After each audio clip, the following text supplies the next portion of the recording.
To fix our Duolingo frozen, you just need to watch this video till the very end. Hi guys, welcome back to another tutorial video. So in the following video, I will guide you to fix Duolingo frozen. So if you are facing the issue of Duolingo frozen, then you just need to make sure that your device is connected to any kind of strong Wi-Fi or data. So if your device is not connected to any kind of strong Wi-Fi or data, then that may also be the issue that your Duolingo is being frozen. Secondly, if you are using Wi-Fi, simply turn it back to data, and if you are using data, simply turn it back to Wi-Fi and see if that helps.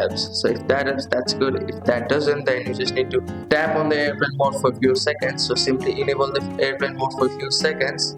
So by simply turning on the airplane mode for a few seconds, this helps you to reset all the network settings which is occurring on the app. So if that helps, that's good. If that doesn't, then you just need to open Play Store or App Store and see if there is any kind of update available for that. So if there is any kind of update available for the app, make sure to update the app to the latest version available, and you'll be able to fix the issue. So that's it. That's how you can fix the Duolingo frozen issue. Thank you for watching the video. Please don't forget to like the video and subscribe to our channel. Thank you.